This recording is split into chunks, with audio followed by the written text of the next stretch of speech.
Good morning, class 11 students, class 11 business studies.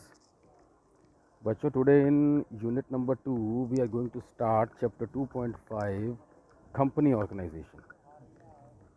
Company, मैं आपको कुछ briefing इसकी देना चाहूँगा.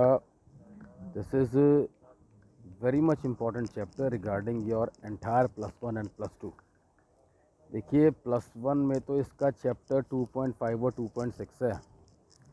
प्लस 2 का सारा सिलेबस, चाहे आपका अकाउंटेंसी है, बिजनेस है, वो 50-60% सिर्फ इसी कॉन्सेप्ट के सराउंडिंग्स में रहता है. कंपनी, हम देखते हैं व्हाट इज़ दिस कंपनी. पहले तो मैं आपको ब्रीफ करूंगा. आप यूनिट 2 कर रहे हैं, forms of business organisation. Forms of business organisation, व्यापार को करने के तरीके. 2.1 में आपने किया था सोल ट्रेड, सोल प्रोप्राइटरशिप. 2.2 में आपने पार्टनरशिप करा. इन 2.3 you did joint Hindu family business. 2.4 cooperative. 2.5 is company. यानी कि एक ही बिजनेस है. सपोज आपने कपड़े का ही व्यापार करना है तो आप इन सब चीज़ों बेसिकली वे आउट से कर सकते हैं. अगर कंपनी है तो how the company is one of the form of business organisation. हम पढ़ेंगे इसकी डेफिनेशन. देखिए, tool kit number 11. That group of people which is incorporated under the companies act, whose creation is due to special purpose. The liabilities of the members is general limited, whose existence is separate from the members and is continuous or perpetual, which has a common seal, is called a company. मैं मान के चलता हूँ, अगर मैं definition raw आपके सामने पढ़ दूँ तो बच्चों को क्लियर नहीं होगा ये क्या कॉन्सेप्ट्स हैं. Common seal, perpetual and all this things. ये तो एक बुक रीडेबल डेफिनेशन है. तो सबसे पहले तो मुझे आपको ना इसकी पूरी की पूरी एक सिनेरियो समझाना पड़ेगा कि कंपनी होता क्या है. आपने सिर्फ इतना ही सुना होगा कि आपके रिलेटिव्स में कोई आपका कज़न या कोई मामा चाचा बहुत बड़ी कंपनी में काम करते हैं. कंपनी में काम करते हैं. ये कंपनी है क्या? ये कोई फैक्ट्री है, कमरा है, सॉलिड है, लिक्विड है, गैस है? ये व्हाट इज़ कंपनी? कंपनी क्या है? ये बहुत अच्छा कोई इंफ्रास्ट्रक्चर है? ये क्या है कंपनी? तो मैं आपको कुछ समझाऊंगा बेटे, कंपनी में क्या होता है. Try to understand. सपोज मैं अपनी बात करता हूँ. मुझे कोई बिज़नेस दिमाग में क्लिक कर गया. सपोज़ मुझे दिमाग में बिज़नेस ये क्लिक कर गया कि जी मैं तो मिरिंडा को काले रंग की बनाऊंगा और उसके बाद इसको बेचूंगा तो ये बहुत अच्छी बनेगी. दिमाग में मेरे आइडिया था. मैं इस आइडिया को लेकर अपने फादर के पास गया. मैं कहा, फादर मुझे पैसे दे दो, मुझे थोड़ा अमाउंट चाहिए, 20-25 लाख रुपया. I am going to invest in a business. Father कहते हुए तो इनकेपेबल आदमी है, बेकार आदमी है, मैं तेरे को कोई पैसा नहीं देता, गो. उन्होंने मना कर दिया. मैं अपना प्रपोजल लेके बैंक के पास गया.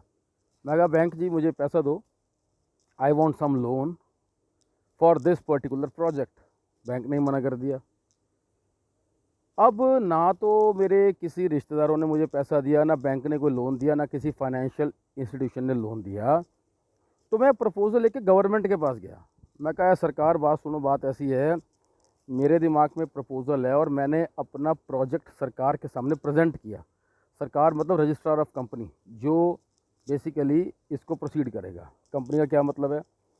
गवर्नमेंट को मैंने ये प्रपोज़ल दिया कि मुझे आप अपनी जनता से लोन लेने की परमिशन दो. मैं आपकी जनता को ये प्रपोज़ल दिखाऊंगा. अगर जनता को पसंद आएगा तो जनता मुझे 10-10, 20-20, 30-30 रुपये करके मुझे पैसा देगी और वो एक तरह से उनका पैसा मैं इस बिज़नेस में इन्वेस्ट करूंगा. गवर्नमेंट कहती है कि भाई ऐसा क्या है तेरे अंदर कि तेरे को जनता पैसा दे, कल को तू हमारी जनता का पैसा लेके भाग जाए तो क्या गारंटी है. खैर, गवर्नमेंट को मैंने इसका विश्वास दिलाया. गवर्नमेंट ने देखा भी प्रोजेक्ट ठीक है तो उसने मुझे एक तमगा दे दिया कंपनी का कि जाओ, आज से आप कंपनी हो. आज से आप कंपनी हो. आप आज से मेरी जनता से लोन के रूप में पैसा ले सकते हो. जो पैसा आपको देगा वो मालिक होगा और आप सिर्फ डायरेक्टर होगे.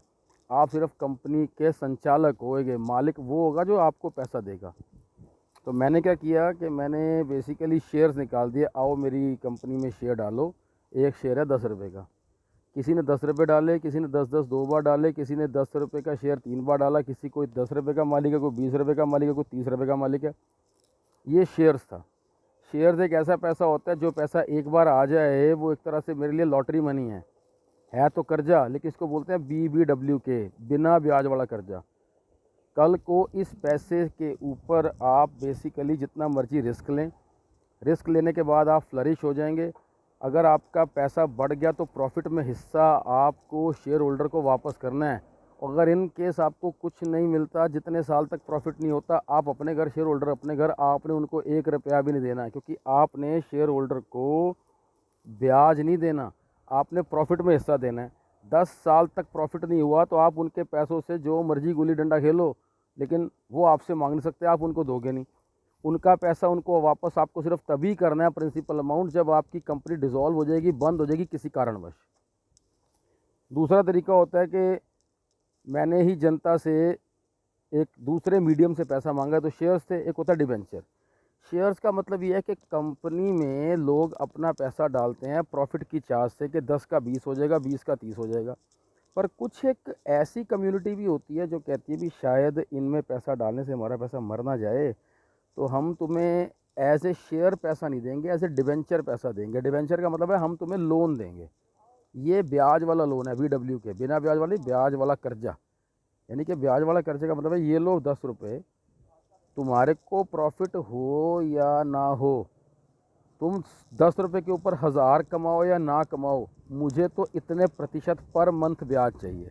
यानी कि डिबेंचर पे कर्जे पे आपको इतने % ब्याज देना ही देना है। अगर आप कंपनी हो तो इस तरह से आप पब्लिक से पैसा लेते हो शेयर और डिबेंचर के थ्रू। अब इसको पढ़ेंगे।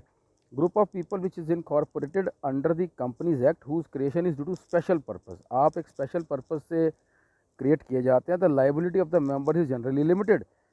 जितने मेंबर पैसा डालते हैं, जो 10 रुपये डाल रहा है, 20 रुपये डाल रहा है, उतनी उनकी लाइबिलिटी है। Whose existence is separate from its members. Member से इसका एग्जिस्टेंस सेपरेट एंड कंटिन्यूस और परपेचुअल, यानी कि परमानेंट रहता है। किसी मेंबर की परमात्मा न करे अगर एक्सपायर हो जाता है, डेथ हो जाता है, तो उसका शेयर किसी और को भेज दिया जाएगा, ये कभी भी ख़त्म नहीं होती। फीचर्स देखेंगे। Essential feature, incorporated association of person. A company is an association, incorporated, registered association of person, and the company has no single individual can form a company. कम से कम 7 बंदों 7 people can form public company, while a minimum of 2 persons can form a private company. Hence a company is association of persons. ये group of persons है जिसको registrar company बनाता है। Public और private बाद में बात करेंगे। Artificial legal person. Company is an artificial legal person created by law. Law द्वारा क्रिएट किया गया आदमी है जो आर्टिफिशियल है, जो सांस नहीं लेता। A company is called artificial person because it is only a creation of law. It is an invisible individual जिसकी कोई बॉडी नहीं, कोई सोल नहीं। Company cannot perform any physical action like other ordinary human beings, but it has all legal rights to proceed against anybody. इसके पास एक आदमी के जितने पूरे राइट्स होते हैं, पर ये आदमी तेरा सांस नहीं ले सकता। जिसके नाम से प्रॉपर्टी होती है, ठीक है ना, जैसे ओनर के नाम से होती है। Maintain it to sell it, ये अपने नाम से प्रॉपर्टी बेच सकता है, खरीद सकता है, and all that. Separate legal entity. The existence of A company is separately free from A members. A company can keep property in its name and enter into agreements. अपने नाम से, कंपनी के नाम से प्रॉपर्टी ली जा सकती है और आगे एग्रीमेंट किए जा सकते हैं। It can file suit against anybody and it can also be sued. आप मेंबर के नहीं, मेंबर अलग चीज़ हो गई। देखिए बात को समझिए। कंपनी दुकान है जिसके अगेंस्ट आप केस कर सकते हैं, जो आप पे केस कर सकते हैं। मेंबर एक अलग रेजिस्टेंस है। तो it is having a separate and legal entity. आप कंपनी पे केस कर सकते हैं, आप उसके मेंबर को कोई कोर्ट में नहीं पेश कर सकते। वो बात लगेगी कंपनी को प्रेजेंट करने के लिए मेंबर आएंगे। परपेचुअल सक्सेशन, किसी की डेथ से, बैंक्रप्सी से, ल्यूनेसी से, पागलपन से अगर कुछ हो जाता है, किसी के साथ कोई घटना हो जाती है, तो कंपनी बंद नहीं होती, उसका शेयर अगले के नाम चला जाता है। लिमिटेड लाइबिलिटी, हर शेयर होल्डर की लाइबिलिटी उतनी तक लिमिटेड है जितना उसने हिस्सा कंपनी में डाल रखा है।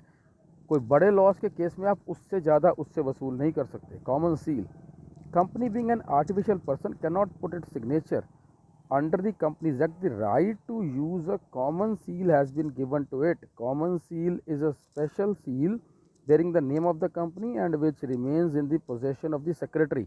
कंपनी के सेक्रेटरी के पास ये मोहर होती है जो एज ए सिग्नेचर, जैसे आदमी का सिग्नेचर होता है ना, ऐसे सेक्रेटरी कंपनी के सिग्नेचर की तरफ इसको यूज़ करता है।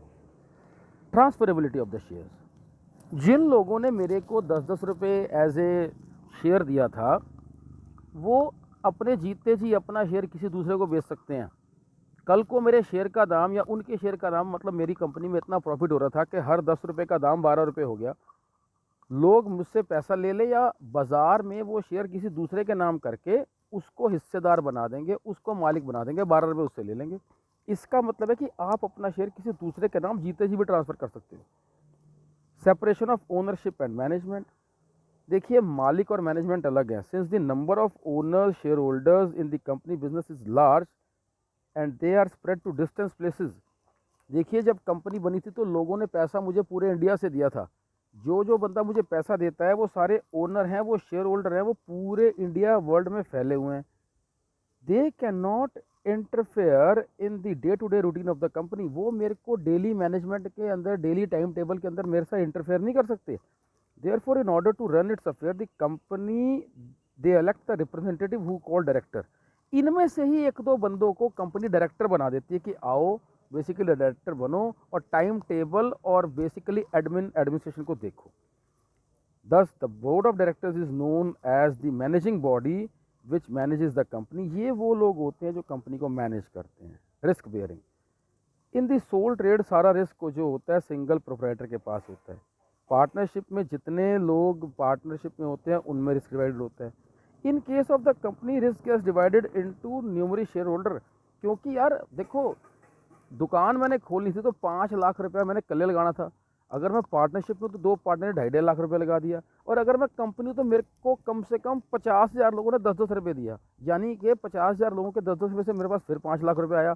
हर बंदे के सिर्फ शेयर रिस्क जो है वो 10-10 रुपये तक का है, रिस्क डिवाइड हो जाता है। तो बेटे आज की डेट में आप एक कंपनी के फीचर्स तक करिए। In the next chapter we will continue the same.